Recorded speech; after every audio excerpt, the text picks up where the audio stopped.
Partnership, o segredo por trás do crescimento de BTG, XP, Garantia. Hoje eu vou te apresentar o que é esse modelo, como que ele funciona, o que você deve fazer, o que você não deve fazer. Também vou entrar um pouco nas questões legais sobre o partnership, que muitas pessoas têm dúvida. Não sou advogado, é necessário que você consulte um advogado para ir profundamente, para aplicar, mas a ideia do vídeo é trazer o conceitual e como que você pode começar a pegar essa ideia para aplicar na prática. Então, quando a gente fala de partnership, a gente tem que pensar em mindset de dono. Então, o partnership nada mais é do que você distribuir, né? Em vez de começar a aumentar o bônus da pessoa, aumentar a comissão variável da pessoa, você começa a distribuir ações para aquela pessoa. Você tem que buscar não apenas pessoas que são talentosas, que são boas, mas pessoas que têm a mentalidade sócio. Então, a pessoa que ela se preocupa, que ela se importa. Quando dá alguma coisa errada, mesmo que não seja do setor dela, ela se preocupa, ela quer saber, ela quer ajudar. Então você tem que pensar, oferecer as oportunidades para quem realmente quer entrar no risco. E aí, quando a gente fala do risco, olhar apenas o risco positivo, né? Então a pessoa pode ter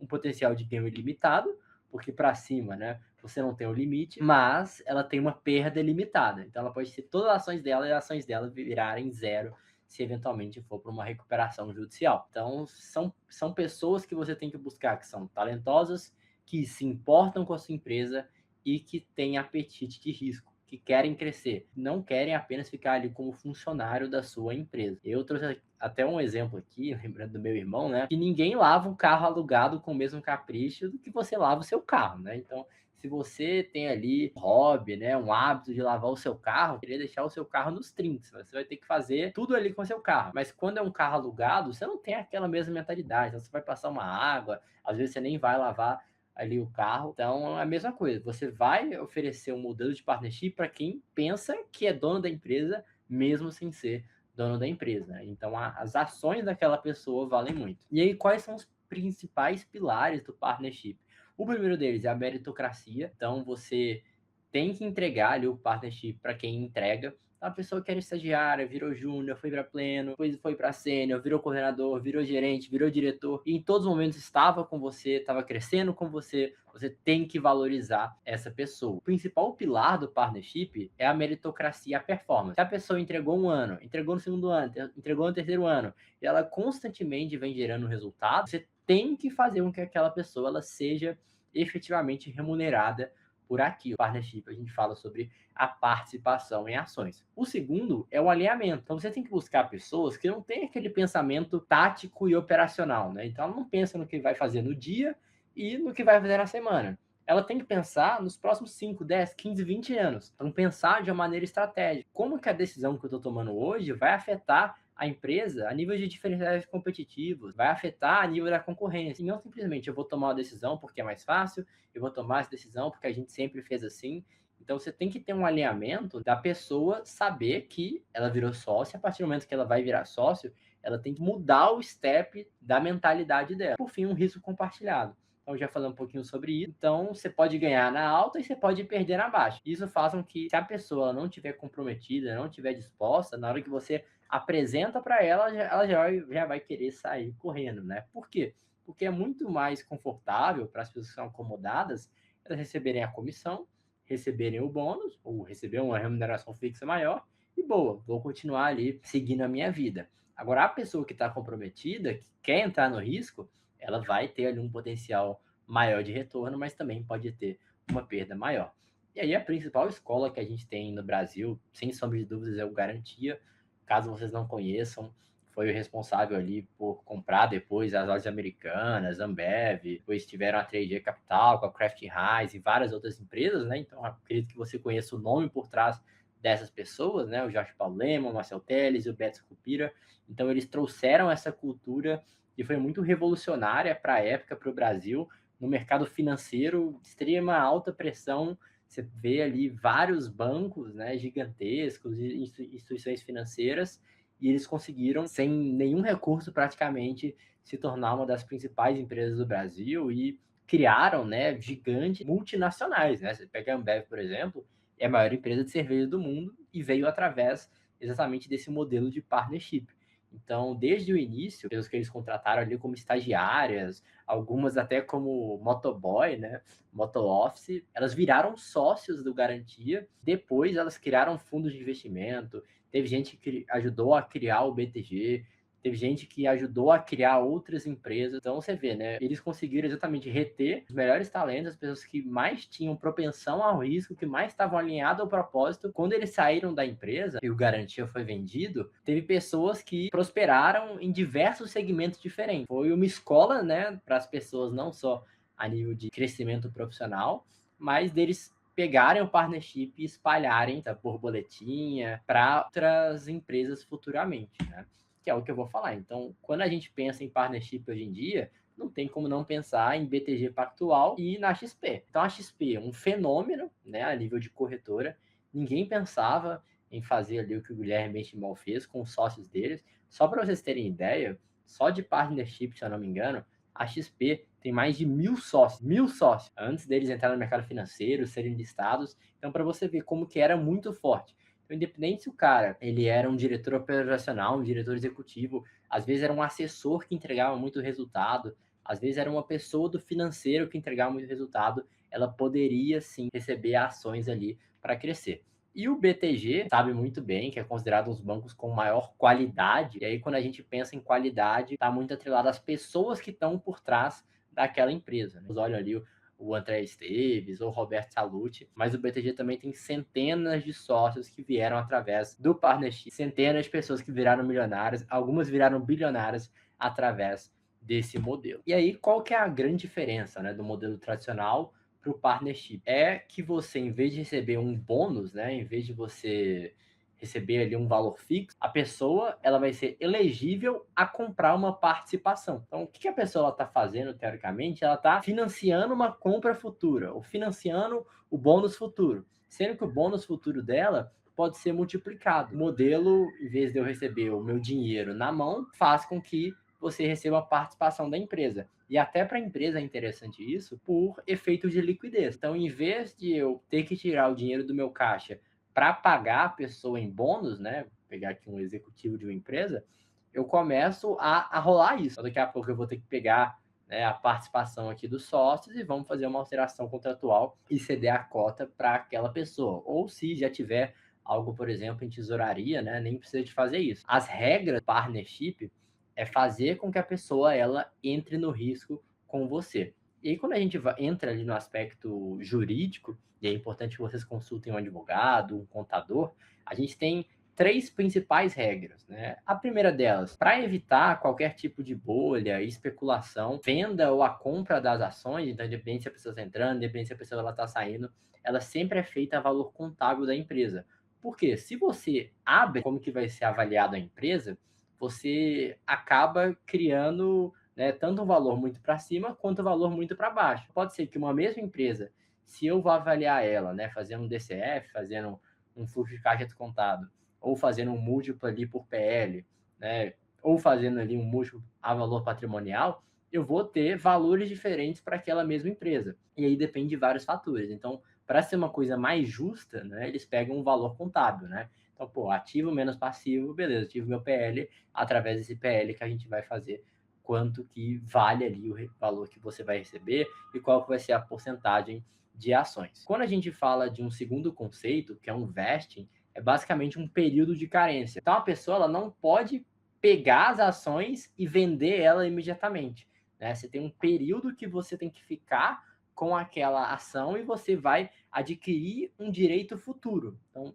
daqui a 5 anos, daqui a 3 anos, você vai ter essas ações. Por que que é feito isso? Porque se você libera as ações no outro dia, vamos supor que uma pessoa que não é comprometida, ela vai vender as ações, vai ganhar, né, o evento de liquidez dela e vai embora, né? Então é importante que você faça essas regras, não faça de qualquer jeito, que você pode acabar, né, transformando uma boa ideia em um problema de liquidez ou até mesmo um problema societário para a sua empresa, né? Vamos supor, ela vende ali a participação dela para um terceiro que não é bem quisto ali dentro da sociedade. E o cliff, que é um período de trava inicial. Então, se você sair no período de 1 ano, se você sair no período de 2 anos, você não vai receber nada. Mesmo que você tenha o direito de receber daqui a 5 anos, se você sair antes de um período mínimo, você não recebe nada. Então, isso faz também com que a pessoa evite, né, de sair da empresa. E aí a gente tem 2 tipos de pessoas que vão sair. Você vai ter as pessoas que saíram ali de bem com a empresa, vamos chamar assim, e as pessoas que saíram de mal com a empresa. Você vai ter as pessoas que às vezes aposentaram, Às vezes a pessoa cumpriu o tempo ali de todos os acordos, pode ser um acordo mútuo, né? Então, um acordo entre as partes. Pode ser que a pessoa ela tenha um novo projeto de vida, né?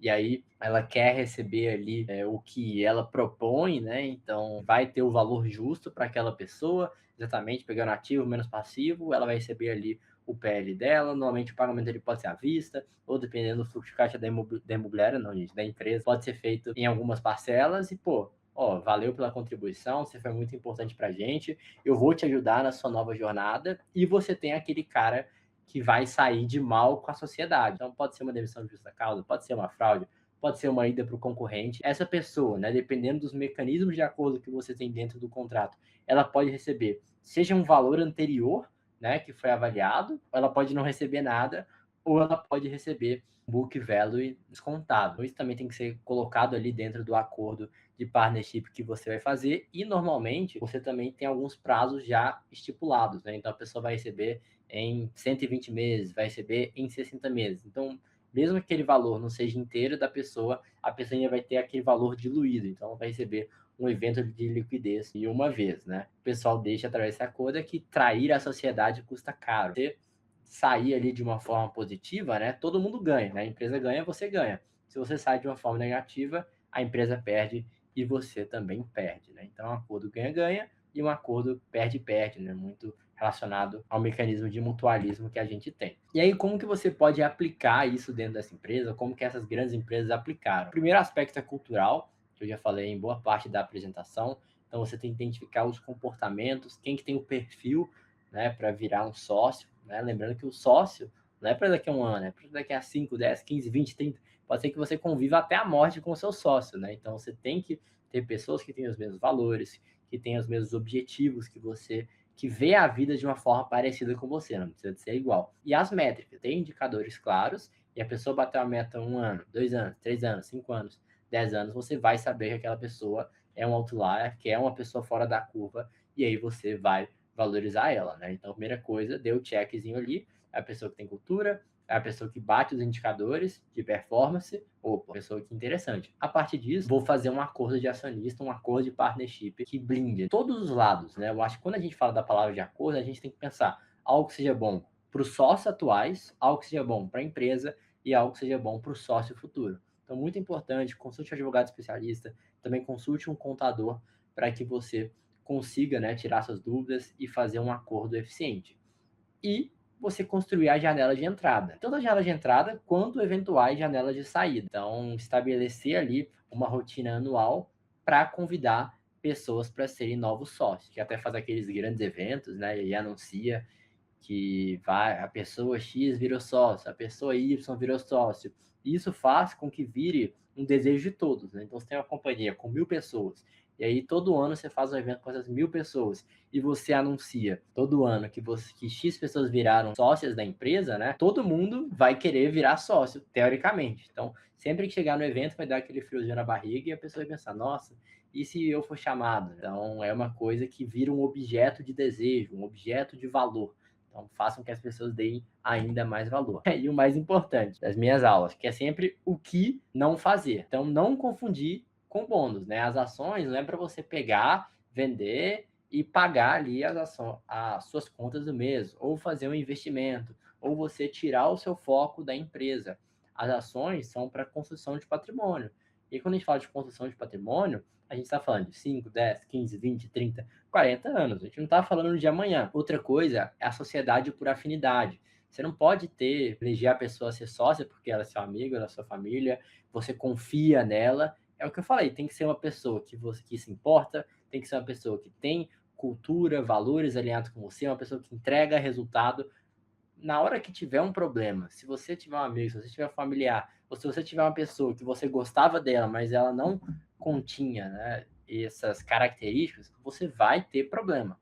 Você vai fazer com que o partnership ele deixe de ser uma coisa que vai agregar para sua empresa e vire um litígio, né, ou vire um problema judicial, apenas um problema do dia a dia, né, que também é um baita de um problema. E por final, o dead equity, né? Então a gente tomar o cuidado para não pulverizar as ações. É bastante interessante no caso do BTG, se a pessoa, né, ela tinha uma avaliação ali de performance anual né, a pessoa era sócia, ela começa a não entregar mais, tinha um caminho de pulverização ou de diluição daquela pessoa. Então, a pessoa que tem 5% hoje da companhia, óbvio que as pessoas não tinham 5%, mas dando exemplo para ficar mais fácil, pô, um semestre ela não entregou, segundo semestre não entregou, está sendo mal avaliada, ela perdia 1% das ações dela. Então, isso também fazia com que a pessoa ela ficasse ali sempre querendo ir para trás. Para trás não, sempre querendo ir para frente. A pessoa não ter, acomodei, ganhei minhas ações, não vou fazer mais nada. Então, você tem que ter ali muito claro, né? Uma forma, ou da pessoa sair, ó, beleza, você não quer mais estar aqui na empresa, você não quer mais fazer o projeto com a gente, beleza, pode seguir seu caminho. Ou ter a diluição, como por exemplo era feito no BTG. Isso era muito comum e quem estava empilhando resultado não parava de ganhar participação.